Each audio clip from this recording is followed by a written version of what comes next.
Hi hello ಎಲ್ರಿಗೂ ನಮಸ್ಕಾರ. Welcome to Ramya kitchen mini ಬ್ಲಾಗ್ಸ್ಗೆ ಸ್ವಾಗತ ಸುಸ್ವಾಗತ. ಎಲ್ಲರೂ ಹೇಗಿದ್ದೀರಾ? ಐ ಹೋಪ್ ಎಲ್ಲರೂ ಚೆನ್ನಾಗಿದ್ದೀರಾ ಎಂದು ಭಾವಿಸ್ತೀನಿ. ಇವತ್ತಿನ ರೆಸಿಪಿ ಬಂದುಬಿಟ್ಟು ಚಿಕನ್ ಪಲಾವ್ ಮತ್ತು ಚಿಕನ್ ಗ್ರೇವಿನ ನಾನು ಮುಂದಿನ ವಿಡಿಯೋದಲ್ಲಿ ತೋರಿಸ್ಕೊಡ್ತೀನಿ. ಇವಾಗ ನಾನು ತೋರಿಸ್ತಾ ಇರೋದು ಪಲಾವ್ ರೆಸಿಪಿ. ಅದಕ್ಕೆ ಬೇಕಾಗಿರೋ ಸಾಮಗ್ರಿಗಳು: ಎಣ್ಣೆ, ಶುಂಠಿ ಬೆಳ್ಳುಳ್ಳಿ ಪೇಸ್ಟು ಮತ್ತು ಮೊಸರು, ರುಚಿಗೆ ತಕ್ಕಷ್ಟು ಉಪ್ಪು, ಕೊತ್ತಂಬರಿ ಸೊಪ್ಪು, ಪುದೀನ ಸೊಪ್ಪು, ನಿಂಬೆಹಣ್ಣು, ಕ್ಯಾಪ್ಸಿಕಮು, ಮೆಣಸಿನಕಾಯಿ ಮತ್ತು ಈರುಳ್ಳಿ, ಟೊಮೊಟೊ ಹಣ್ಣು ಇಷ್ಟು ರೆಡಿ ಮಾಡಿ ಇಟ್ಕೋಬೇಕು. ಮತ್ತು ನೆಕ್ಸ್ಟು ಅದಕ್ಕೆ ಪಲಾವ್ ಎಲೆ, ಚಕ್ಕೆ, ಲವಂಗ, ಏಲಕ್ಕಿ ಕಾಯಿ, ಸೋಂಪು. ನೆಕ್ಸ್ಟು ಒಂದು ಕುಕ್ಕರನ್ನು ಇಟ್ಟು ಅದಕ್ಕೆ ಒಂದು 4 ಟೇಬಲ್ ಸ್ಪೂನಷ್ಟು ಎಣ್ಣೆ ಹಾಕೊತಿದ್ದೀನಿ. ಎಣ್ಣೆ ಆದರೂ ಸರಿ, ತುಪ್ಪ ಆದರೂ ಸರಿ ಉಪಯೋಗಿಸ್ಬೋದು. ನಾನಿಲ್ಲಿ ಎಣ್ಣೆನೇ ಉಪಯೋಗಿಸ್ತಾ ಇದ್ದೀನಿ. ನೆಕ್ಸ್ಟು ನಾನು ಚಿಕನ್ನ ಮತ್ತು ಅರಿಶಿನ ಮತ್ತು ಉಪ್ಪಿನಿಂದ ತೊಳೆದು ಇಟ್ಕೊಂಡಿದ್ದೀನಿ. ಅರಿಶಿನದಿಂದ ತೊಳೆಯೋದ್ರಿಂದ ಸ್ಮೆಲ್ ಬರೋದಿಲ್ಲ, ಹಾಗಾಗಿ ನಾವು ಅರಿಶಿನದಿಂದ ತೊಳ್ಕೊತೀವಿ. ನೆಕ್ಸ್ಟ್ ಇವಾಗ ಪಲಾವ್ ಎಲೆ, ಚಕ್ಕೆ, ಲವಂಗ, ಸೋಂಪು ಇದನ್ನೆಲ್ಲ ಹಾಕೊತಾ ಇದ್ದೀನಿ. 2 ಏಲಕ್ಕಿ ಹಾಕ್ಕೊಂಡಿದ್ದೀನಿ. ನೆಕ್ಸ್ಟ್ ಇದು ಸ್ವಲ್ಪ ರೋಸ್ಟ್ ಆದಮೇಲೆ ಎಣ್ಣೆಗೆ ಸ್ವಲ್ಪ ಚೆನ್ನಾಗಿ ರೋಸ್ಟ್ ಆಗಬೇಕು. ಇದಾದಮೇಲೆ ನಾವು ಸಣ್ಣಕ್ಕೆ ಅಂದರೆ ಉದ್ದಕ್ಕೆ ಕಟ್ ಮಾಡಿ ಇಟ್ಕೊಂಡಿರೋಂಥ ಈರುಳ್ಳಿನ ಹಾಕ್ಕೊಳ್ಳಿ. ನೆಕ್ಸ್ಟ್ ಅದು ಸ್ವಲ್ಪ ಹಸಿ ವಾಸನೆ ಹೋಗೋವರೆಗೂ ನಾವು ಹುರ್ಕೋಬೇಕಾಗುತ್ತೆ.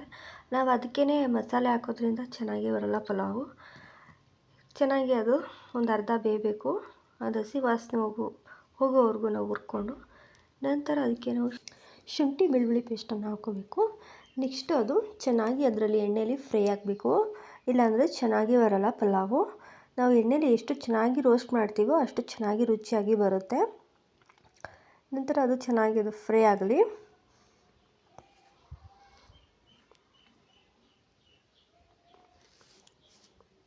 ಅದೇ ಥರ ಹುರ್ಕೊಳ್ಳಿ ಚೆನ್ನಾಗಿ.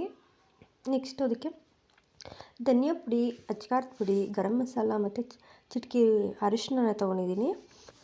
ಮತ್ತು ಇದು ಸ್ವಲ್ಪ ಚೆನ್ನಾಗಿ ಎಣ್ಣೆಲಿ ರೋಸ್ಟ್ ಆದಮೇಲೆ ನೋಡಿ, ಈಗ ಸ್ವಲ್ಪ ಚೆನ್ನಾಗಿ ರೋಸ್ಟ್ ಆಗಿದೆ.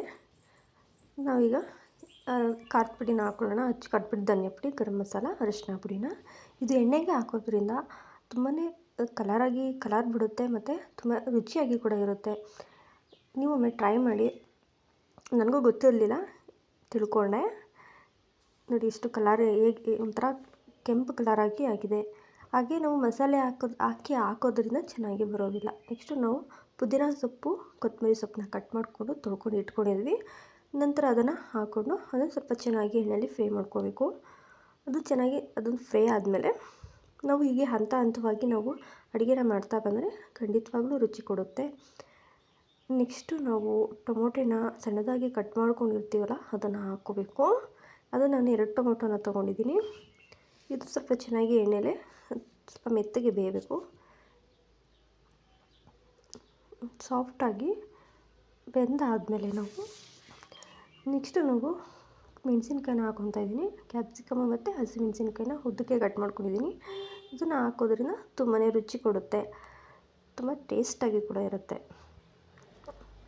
ನೆಕ್ಸ್ಟು ನಾನು ರುಚಿಗೆ ತಕ್ಕಷ್ಟು ಉಪ್ಪನ್ನು ಹಾಕೋತಾ ಇದ್ದೀನಿ. ಮತ್ತೊಮ್ಮೆ ಮಿಕ್ಸ್ ಮಾಡ್ಕೋಬೇಕು ಚೆನ್ನಾಗಿ. ನಾನು ಚಿಕನ್ನ ತೊಳೆದಿಟ್ಕೊಂಡಿದ್ನಲ್ಲ ಅದನ್ನು ಈಗ ಹಾಕೋತಾ ಇದ್ದೀನಿ. ಅದೆಲ್ಲ ಫ್ರೈ ಆಗಿದೆ. ಮತ್ತು ಇದನ್ನು ಹಾಕಿ ಇನ್ನೊಮ್ಮೆ ಫ್ರೈ ಮಾಡ್ಕೋಬೇಕು. ಜಾಸ್ತಿ ನಾವು ಚಿಕನ್ನ ಎಣ್ಣೆಯಲ್ಲಿ ಬೇಯಿಸೋಕೆ ಹೋಗಬಾರ್ದು, ಮೀಡಿಯಮಾಗಿ ಬೇಯಿಸ್ಕೊಂಡು ನೆಕ್ಸ್ಟು ನಾವು ಅಕ್ಕಿ ಹಾಕಿ ನೀರು ಹಾಕಿ ಮುಚ್ಬೋದು.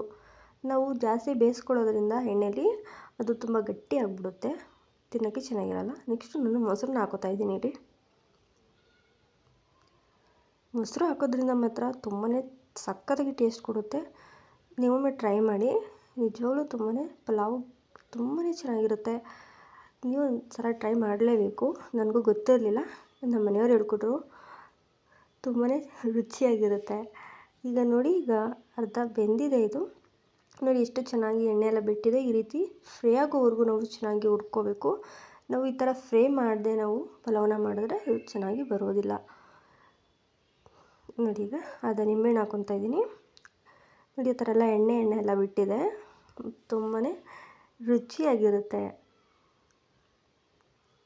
ಈ ರೀತಿ ಮಾಡೋದ್ರಿಂದ. ಖಂಡಿತವಾಗ್ಲೂ ನೀವೊಮ್ಮೆ ಟ್ರೈ ಮಾಡಲೇಬೇಕು. ನೆಕ್ಸ್ಟು ನಾನಿಲ್ಲಿ ಬಾಸುಮತಿ ಅಕ್ಕಿನ ಉಪಯೋಗಿಸ್ತಾ ಇದ್ದೀನಿ. ನಾನಿಲ್ಲಿ 3 ಲೋಟದಷ್ಟು ತೊಗೋತಾ ಇದ್ದೀನಿ. ನೆಕ್ಸ್ಟ್ ಇಲ್ಲಿ ನಾನು ಒಂದು ಅರ್ಧ ಗಂಟೆ ನಾನು ನೆನೆಸಿಡಬೇಕಾಗಿತ್ತು, ಆದರೆ ನನಗೆ ಟೈಮ್ ಇಲ್ಲದೆ ಇರೋದ ಕಾರಣ ನಾನಿಲ್ಲಿ 3 ಸಲ ತೊಳೆದು ನಾನು ಒಂದು 5 ನಿಮಿಷ ನಾನು ನೆನೆಸಿಟ್ಟು ನೆಕ್ಸ್ಟು ನಾನು ಪಲಾವ್ನ ಮಾಡಿದೆ. ಇಲ್ಲಿ ನಾನು ತೊಳ್ಕೊತಾ ಇದ್ದೀನಿ. ಇದು ಬಾಸುಮತಿ ಅಕ್ಕಿ. ನಾವು ಯಾವುದೇ ಅಕ್ಕಿ ಬೇಕೂ ಕೂಡ ನಾವು ಪಲಾವ್ನ ಮಾಡ್ಬೋದು. ಆದರೆ ನಾವು ಬಾಸುಮತಿ ಅಕ್ಕಿಯಿಂದ ಮಾಡೋದ್ರಿಂದ ಪಲಾವ್ ತುಂಬ ರುಚಿಯಾಗಿ ಟೇಸ್ಟ್ನ ಕೊಡುತ್ತೆ ಅಂಥೇಳಿ ನಾವು ಇದನ್ನ ಉಪಯೋಗಿಸ್ತಾ ಇದ್ದೀವಿ. ಮಾಮೂಲಿ ಯಾವುದೇ ರೀತಿ ಅಕ್ಕಿಯಿಂದ ನಾವು ಮಾಡ್ಬೋದು, ತೊಂದರೆ ಇಲ್ಲ. ನೆಕ್ಸ್ಟು ನಾವಿಲ್ಲಿ ಮಿಕ್ಸ್ ಮಾಡ್ಕೊತಾ ಇದ್ದೀನಿ. ಮತ್ತು ಚೆನ್ನಾಗಿದೆ ಅದರಲ್ಲೇ ಮಿಕ್ಸ್ ಕೊಟ್ಟು ನಾವಿಲ್ಲಿ 3 ಲೋಟದಷ್ಟು ಅಕ್ಕಿನ ತೊಗೊಂಡಿದ್ದೀನಿ ಅಲ್ವಾ, ಅದಕ್ಕೆ ನಾವು 6 ಲೋಟದಷ್ಟು ನೀರನ್ನು ಹಾಕ್ತಾಯಿದ್ದೀನಿ. ನಾವಿಲ್ಲಿ 1 ಲೋಟದಕ್ಕೆ 2 ಲೋಟದಷ್ಟು ನೀರನ್ನು ಮೆಜರ್ಮೆಂಟ್ನ ತಿಳ್ಕೊಂಡು ಇಲ್ಲಿ 6 ಲೋಟದಷ್ಟು ನೀರು. ಬೇಕಿದ್ದರೆ ಒಂದು ಅರ್ಧ ಲೋಟ ಕಮ್ಮಿ ನೀರು ಹಾಕ್ಕೊಂಡ್ರೆ ಸ್ವಲ್ಪ ಇನ್ನೂ ಕಾಳಾಗಿ ಬಾಸುಮತಿ ರೈಸ್ನ ಆಗುತ್ತೆ. ನೆಕ್ಸ್ಟು ಇದು ಕುಕ್ಕರ್ ಮುಚ್ತಾ ಇದ್ದೀನಿ. ಇಲ್ಲಿ ನಾನು ನಾನಿಲ್ಲಿ 1 ವಿಸಿಲ್ನ ಕೂಗಿಸ್ಕೊತಾ ಇದ್ದೀನಿ. 1 ವಿಸಿಲ್ ಆದರೆ ಸಾಕು, ಏಕೆಂದರೆ ತುಂಬ ಮುದ್ದೆ ಆಗಿಬಿಡುತ್ತೆ. ಅದರಿಂದ ಕುಕ್ಕರ್ ವಿಸಿಲ್ ಕೂಗಿದ ತಕ್ಷಣ ಸ್ವಲ್ಪ ತಣ್ಣಗಾದ ನಂತರ ಇದನ್ನ ಓಪನ್ ಮಾಡ್ತಾಯಿದ್ದೀನಿ. ನೋಡಿ ತುಂಬಾ ಚೆನ್ನಾಗಿ ಬಂದಿದೆ, ತುಂಬಾ ಕಲರ್ಫುಲ್ಲಾಗಿದೆ ಕೂಡ, ನೋಡ್ತಾ ಇರ್ಬೋದು. ಒಂಥರ ಶಾವಿಗೆ ಥರ ಇದೆ. ಕರೆಕ್ಟಾಗಿ ನಾವು ಬೇಯಿಸ್ಕೊಂಡ್ರೆ ಇದೇ ಥರ ಬರುತ್ತೆ.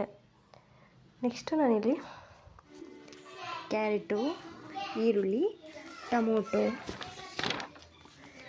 ನೋಡಿದ್ರಲ್ಲ ಎಷ್ಟು ಸುಲಭವಾಗಿ ಸಿಂಪಲ್ಲಾಗಿ ಈ ರೆಸಿಪಿ ಮಾಡೋದು ಹೇಗೆ ಅಂತ. ಈ ರೆಸಿಪಿ ನಿಮಗೆಲ್ಲ ಇಷ್ಟ ಆಗಿದ್ದರೆ ದಯವಿಟ್ಟು ಒಂದು ಲೈಕನ್ನು ಕೊಟ್ಟು ನಿಮ್ಮ ಫ್ರೆಂಡ್ಸ್ ಆ್ಯಂಡ್ ಫ್ಯಾಮಿಲಿಗೆ ಶೇರ್ ಮಾಡಿ.